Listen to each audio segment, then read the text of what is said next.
It was an empty chamber, and in the course of this speech, and I picked a topic of the day, I think we were trying to balance the budget at the time, something that 18 years later we're still trying to do. And then in the course of the speech, I mentioned that it was my maiden speech. Nobody out here except the presiding officer. All of a sudden, those doors swing open right there. And then in strides Senator Robert Byrd. I was standing at a desk over there on the other side, and Senator Byrd's seat was either here or here. And so I finished my speech, and he says, will the senator from Florida yield? I said, of course I will yield. And Senator Byrd, for 30 minutes, gives an oration on the history of maiden speeches in the United States Senate. So you can imagine that is nothing I said was memorable, but it was certainly memorable to this senator that all of a sudden I would be treated to the corporate knowledge of one of the lions of the Senate in looking back in the history of this body. I want you to know that I'm a Florida boy. My family came to Florida from Denmark in 1829. For those of you from the Northeast, so many people come to Florida from the Northeast. Well, my great-great-grandfather was a sailor, a teenager on a sailing ship, and he ended up in New York in a barroom brawl. He was frightened that he was going to be arrested, so he ran to hide. He ran down to the wharf. He hid in a ship, and the ship cast off for Port St. Joe, Florida in 1829. So you see, my family came to Florida from New York also. 5 generations, another side of the family. I have a deed signed by Woodrow Wilson in 1917 to my grandparents after they had worked the land for the required 4 years. Under the Homestead Act, the government would deed you 160 acres of land. It's the act that pushed the frontier so much further into the hinterlands, and we especially think of it westward. That was also southward. That 160 acres of land is today at the north end of the Space Shuttle runway at the Kennedy Space Center. And I cannot imagine in that 4-year period my grandparents swatting mosquitoes and fending off alligators and rattlesnakes, scratching out of the hard earth a land, a living that they could survive. And yet, that's the hardy stock from which this senator comes. Grace and I have been overwhelmed by the outpouring of support. I stand before you today, and I don't think anyone could have been more blessed. It's not easy when you take your leave from the people that you love and the work that you love, and it causes a time of intense reflection. And so I reflected back to the time in late 1985 in a series of events over the course of the next few weeks, a tense time On the first launch attempt of the 24th flight of the space shuttle, we went down to T-minus 8 seconds. I had braced my body for the ignition of the main engines at T-minus 6.6. And all of a sudden I heard them calling over the intercom, "We've stopped the count, we're recycling." That launch was scrubbed that day. There was an indication by a sensor that a gimbling motor on the thrusters of the solid rocket boosters was malfunctioning, and had that been the case, 9 seconds later, we would not be going straight up. We would have been cartwheeling. And so we were let off for Christmas, came back into quarantine in the latter part of December, and tried for the next launch attempt, only to go down to 31 seconds, and the count stopped. And an alert supervisor on the consoles of the launch center had noticed that the LOX line was getting too cold. And they checked, and a mistaken override of the computer had occurred, and 18,000 pounds of liquid oxygen had been drained. And had we launched 31 seconds later, we would not have had enough fuel to get to orbit, and it would have caused the greatest of the ability of our commander, Navy, now Captain retired, Robert Gibson, to land a fully loaded spacecraft on a short runway at Dakar, Senegal, or Morón, Spain. And so we tried the third time. And this time, the count was called off for some external reason. Each of these times, we're strapped in, ready to go. And at this point, I think it was the weather was not cooperating over in Africa.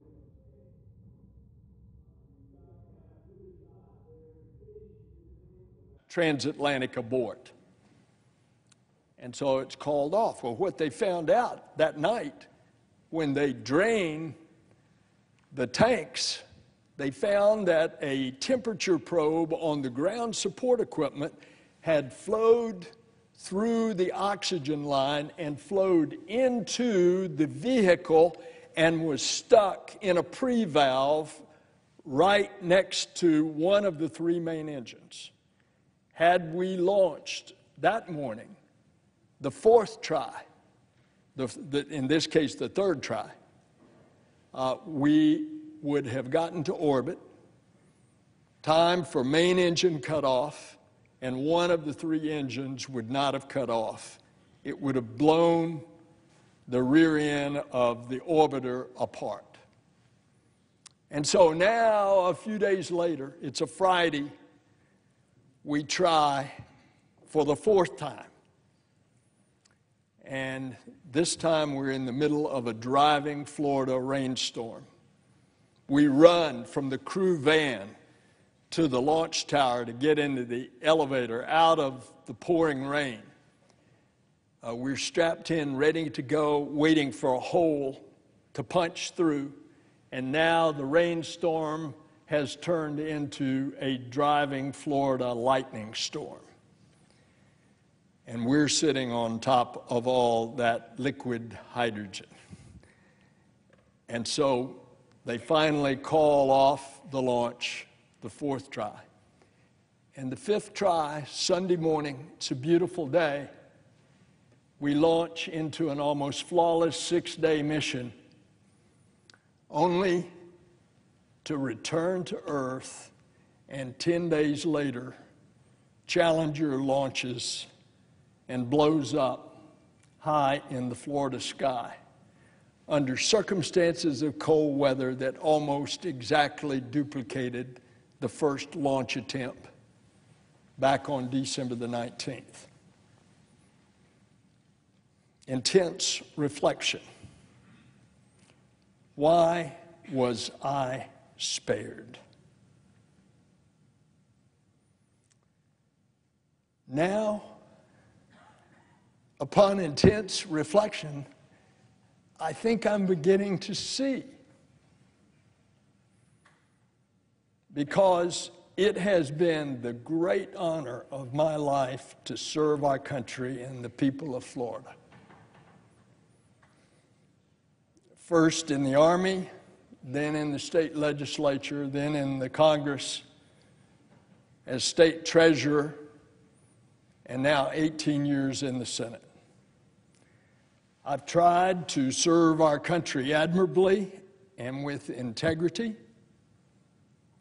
because I believe that a public office is a public trust.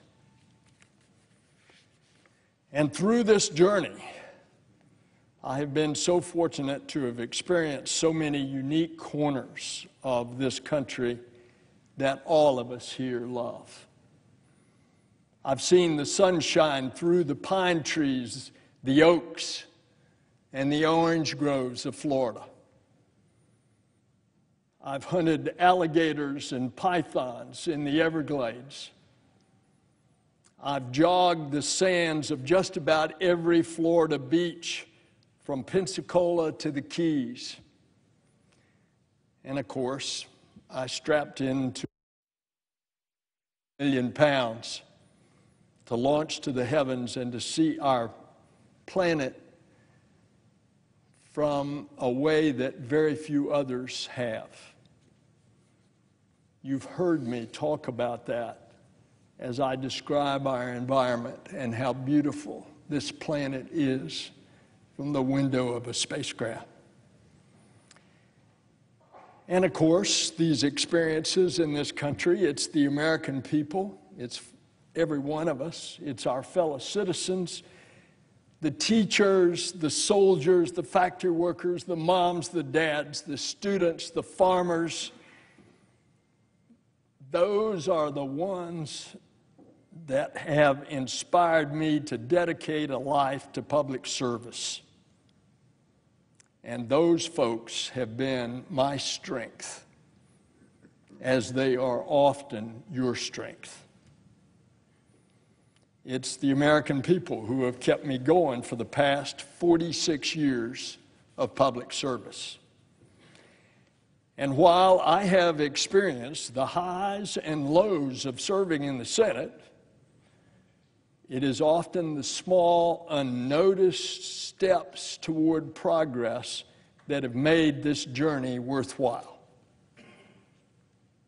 I am most happy with some of the work that's been done to help individuals. I want to mention just a few.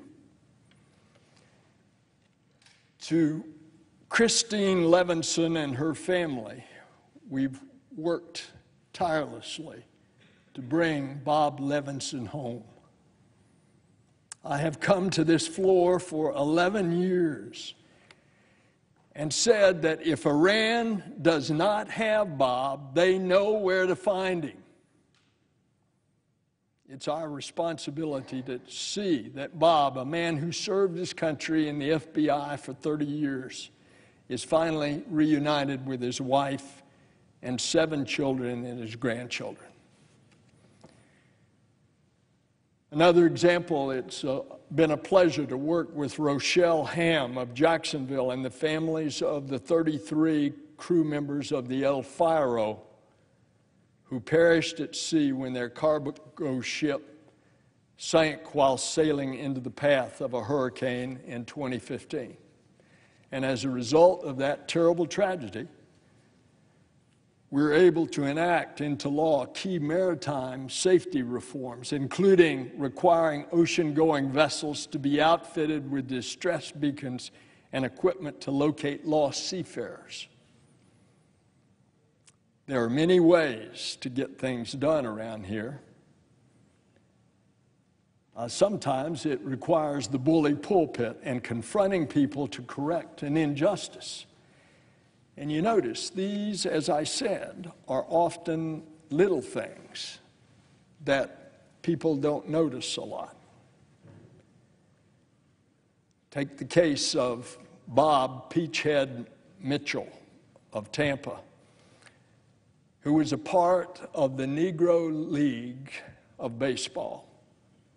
And he fought for years to get Major League Baseball to provide compensation to former Negro League ball players who were excluded from the majors because of their race. And yet they were some of the best players. And when Jackie Robinson integrated the majors in 1947, the rest of the majors were not integrated until 1959.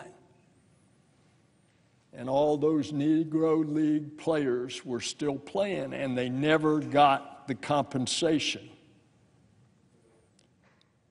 It took 3 years of cajoling and haranguing to get the Major League Baseball commissioner to do the right thing and give the elderly former ball players their due.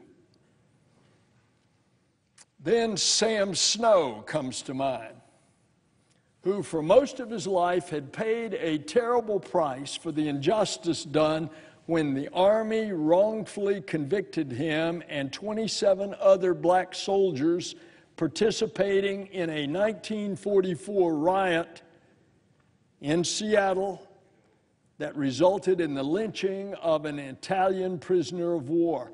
And when the Army finally admitted its mistake some decades later, they refused to give those soldiers compensation for their lost pay and the time they spent in prison.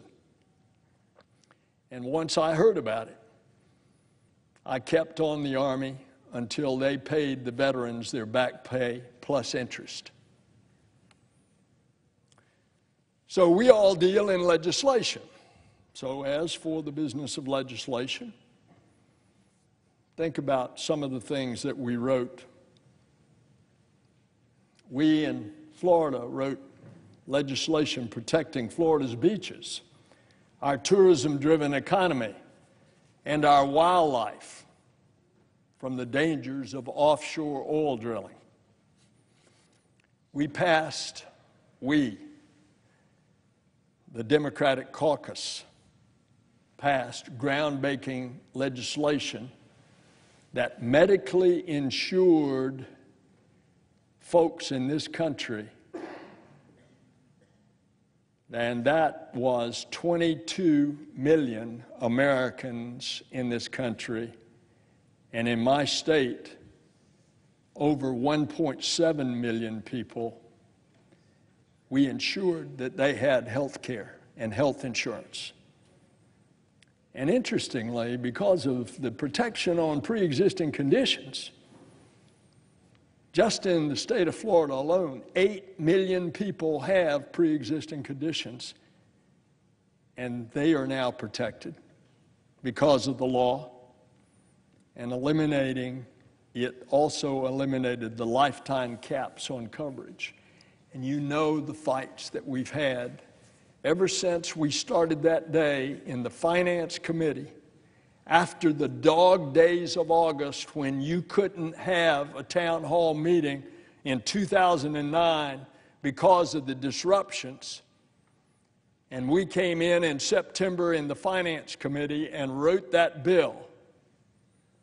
And it took every member of the Democratic caucus, 60 strong then, to be able to pass it.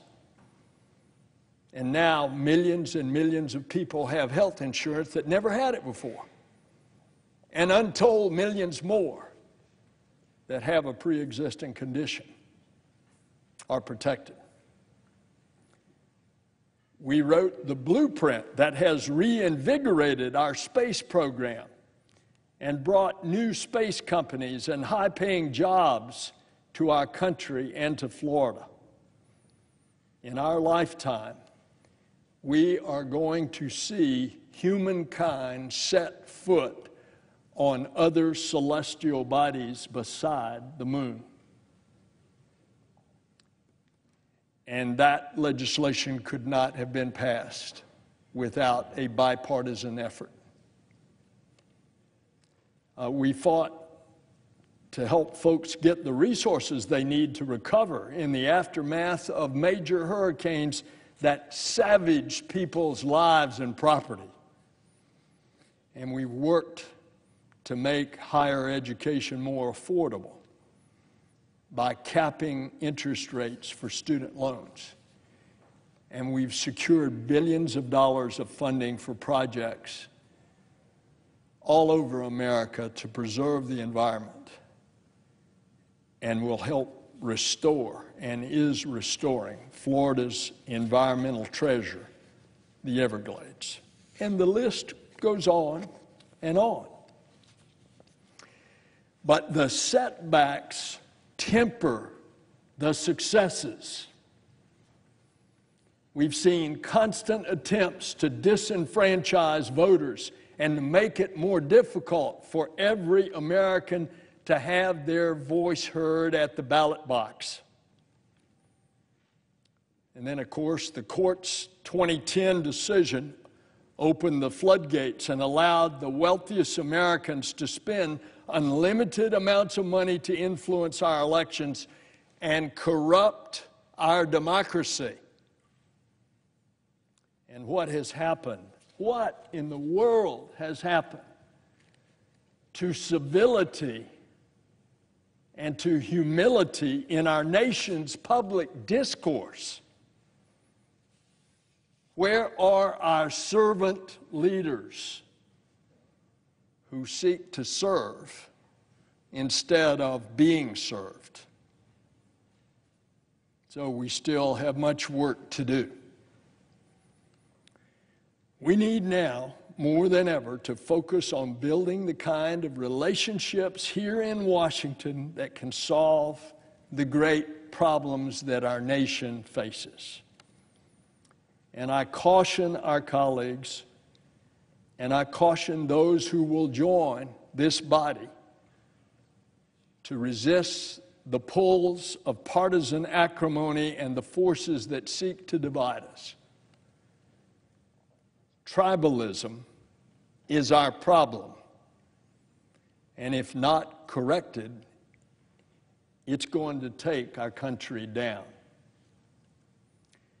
And I know I'm just another senator saying what a lot of senators that are departing are saying. As we all here remember, right over at that desk there, John McCain, in one of his last Senate addresses that he could stand, said the same thing. Now, some of my fondest memories in the Senate have been with those who sit on the other side of that center aisle. And because of this, I know that while Republicans and Democrats may disagree on policy, we have a lot to unify us in our values and principles that we share. And so my parting words are that there's no greater challenge for this Senate than to have the moral courage to choose country over party or over power, to choose justice instead of the few, justice for all, and to give others respect instead of condemnation. Those of us who are fortunate enough to serve in this Senate are also confronted daily by a set of obligations that we have when we take on obligation to the people of this nation to do everything within our power to uphold the country's democratic institutions and to insist that the truth guide our public discussions. even if doing so comes at the cost of short-term political loss. We as senators have been uniquely given, the responsibility to provide advice and consent to the executive branch. And we must take this charge seriously and with independence from another branch. We must uphold the rule of law, and in doing so, we must affirm that no one person is above the law.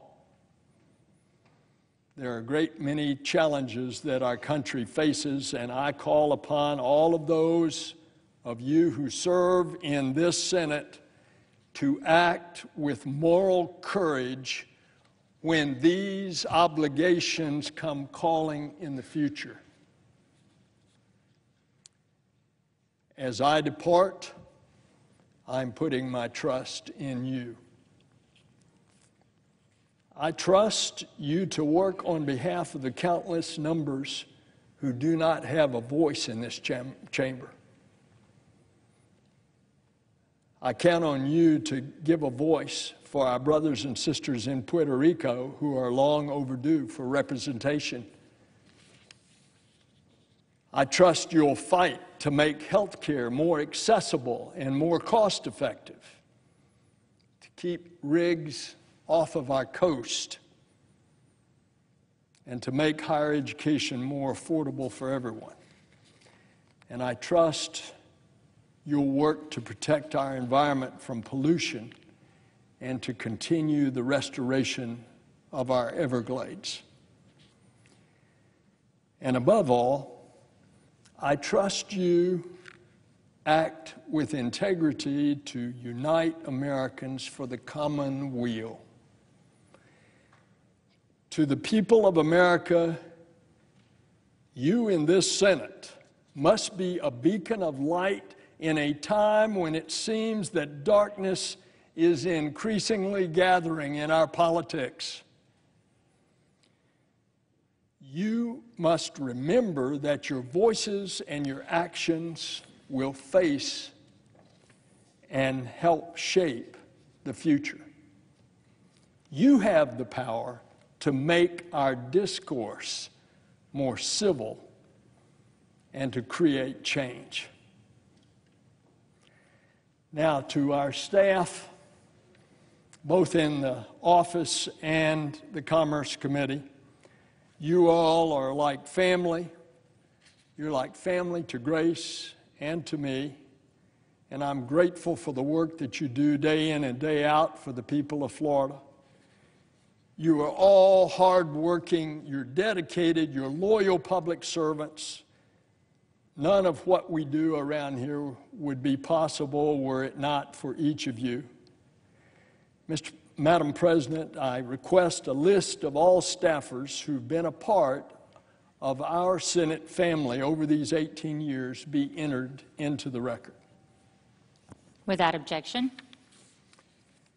To my wife, Grace, and our children, Bill and Nan Ellen, I'm so grateful for the support you've provided throughout the years.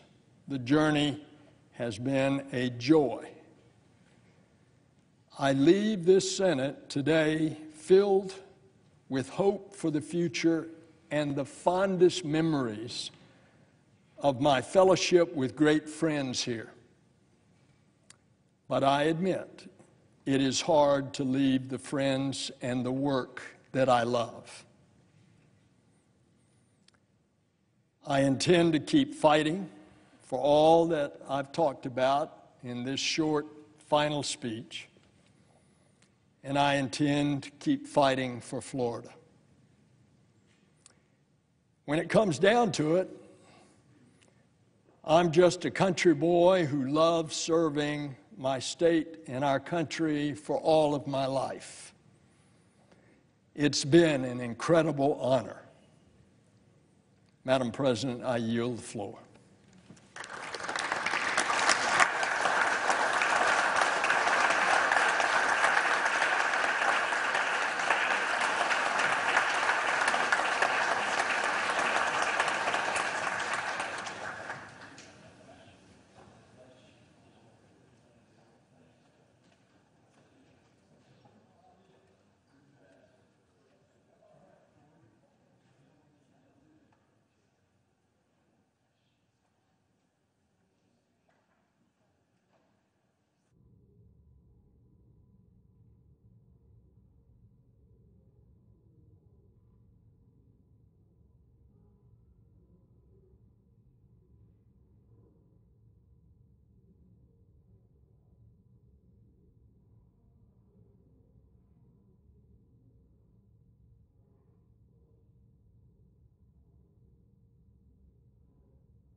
Madam President.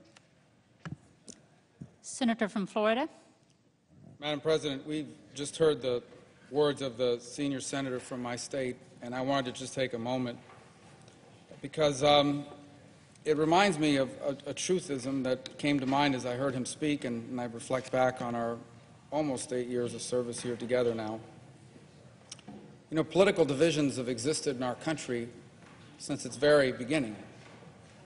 What has changed is that there was a time not so very long ago when Americans knew each other. When Americans had political differences, but they also served on the PTA board together. When we disagreed about who to vote for, but we coached each other's kids in Little League. Or we were members of the same church and worshiped together. Or we lived side by side as neighbors. And so when all you know about someone is who they voted for or what their political positions are, it's easy to dislike them. But when you know them as a fellow parent, as a neighbor, as your children's coach, as someone you live side by side with, then you know them as a person. And it's a lot easier to dislike a political opponent than it is to dislike the whole person. And I raise that with you because I'm very proud of the relationship, the working relationship that we've had in our 8 years here together. And one of the things that made that possible is that I knew Bill Nelson as a person. If all I knew about him was that him and I did not always vote on the same way on every issue, that's what most people know about us who serve here. That's one of the challenges that we so often face. The men and women we represent in our respective parties and in our respective political leanings, they usually only know about our colleagues in the 3 minutes they might see them in a television interview. But we get to know each other as people. We get to know each other outside of politics. And I knew Bill Nelson, and I know Bill Nelson, as a person and as a man. Now, I'm an enormous admirer of his knowledge of Florida. He knows every nook and cranny of the state. I recall, he might remember this, but we were together on a Coast Guard aircraft after one of our storms, and as we overflew the state from above, he was like pointing out and identifying down to the street level every corner of the geography of the state.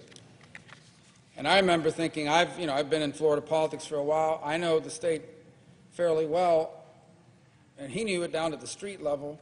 And so to try to keep pace, I went back and opened up the atlas and tried to replicate 25, 30 years of state service to try to at least be in the same neighborhood as he is in his knowledge of our state. It was incredibly impressive. It wasn't something he memorized by looking at a book, though. It was because he had been to all these places at some point during his time of service to our state. I would say that certainly in the last quarter century, there has been no greater champion, not just for Florida's space industry, but for the space program. Not just for NASA, but for all of it, for the belief that great nations do great things, that they explore the heavens. And there has been no greater champion for it. And his leaving the Senate will be a tremendous loss and will require all of us to work harder to ensure that America remains a nation active and engaged in space. But above all else, I knew him and know him as a good man. And I emphasize the word man because I think oftentimes we have developed in our modern culture a warped sense of what it truly takes to be a strong and good person. We live in an era in which we celebrate pride and arrogance. But I have learned through example, watching him up close, that Bill Nelson is a man of the kind of humility that our common faith tries to instill in us. He's a man at a time when it's so different, when it's so easy to be indifferent to the suffering of others. Bill Nelson, in his service here, has been a man of compassion. He told you just a handful of stories. There are so many more of real human beings who he has stayed engaged in cases involving them without cameras, without press, without bumper stickers, without documentaries or any sort of recognition that so often people seek in the political process. We live in a time in which being crude and abrasive is celebrated as strength, while decency is oftentimes ridiculed as weakness. But Bill Nelson has been an example of decency. I cannot recall a single time in our 8 years of service together in which he did anything to harm me or embarrass me or in any way create unnecessary conflict. In fact, any conflict at a personal level. In fact, I would say that the worst thing he ever did to me was he once, in front of an audience, accused me of being a moderate. And,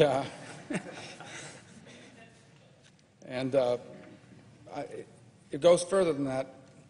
Our staffs would travel together across the state, and sometimes people would be shocked by it. They would gasp when my regional director and his regional director would share a ride to wind up at an event together, as if somehow Republicans and Democrats are supposed to be allergic to one another, when in fact, in the end, no matter how we view our politics, we're all going to be in this nation for the rest of our lives, so we better figure out a way to work together on the issues that will impact us all. And so I will greatly miss the opportunity to continue to serve with him, but I know that his service to our nation and our state is not finished. I know that he will find new endeavors. I know this simply because he is not one that's going to sit back and rest and reflect. He's going to keep working, and I'm excited to see what God's plans are for the rest of his years, and I believe there'll be many more, because despite the differences in our date of birth, I'm not saying that he's old, I'm saying that he's older than I am. He can probably still beat me. In fact, he probably could always beat me in a pull-up contest or a push-up contest. And this is actually not an exaggeration. It is true, and which is why I've never challenged him to one. But I will miss greatly working with him in the Senate, but I look forward to working with him beyond it. And I will say this, and this I think is no exaggeration. When the history of Florida politics, as it is written, the name Bill Nelson will be among the giants of Florida political history. For few who have ever served at any level have done more for longer in the service of the people of the Sunshine State than the senior senator who moments ago bid his farewell to a place in a chamber where he's done so much good for our state, for our nation, and for the world. I yield the floor.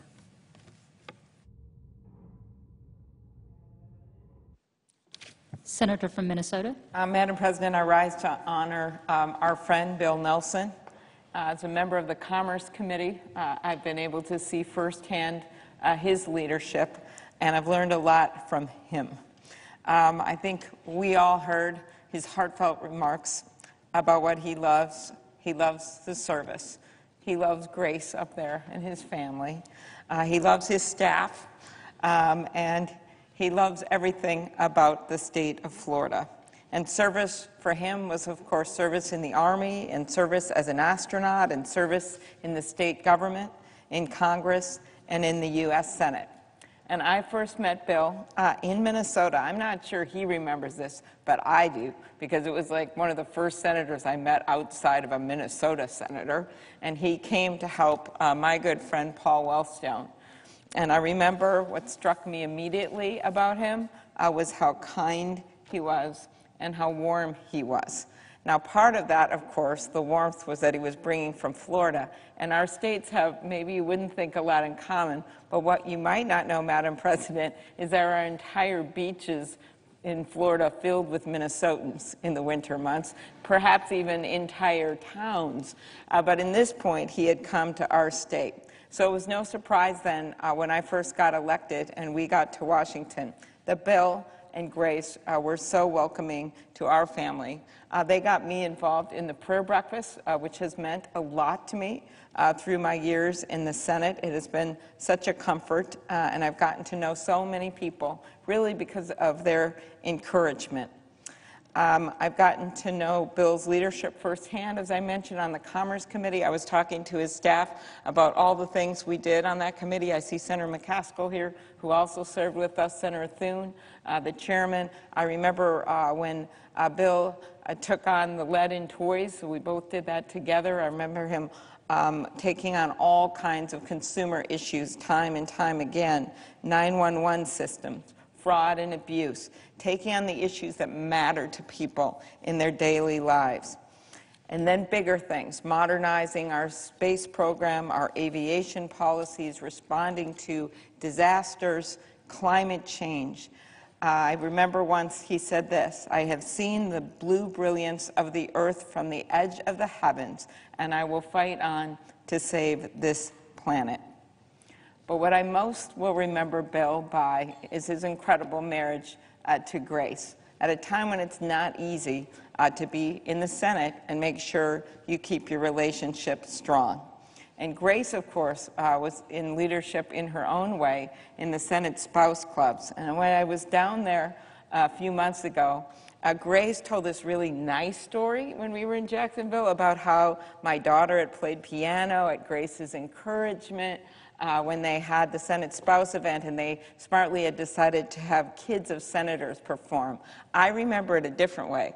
I remember that the kids that were performing were, of course, their own daughter, Nan Ellen, who's a beautiful singer and sings God Bless America to major stadiums. I remember Trent Lott's son, who is a professional country western singer, performing. And then I remember that my husband had raised his hand and volunteered that our 13-year-old daughter would play piano when she's not even that good at it.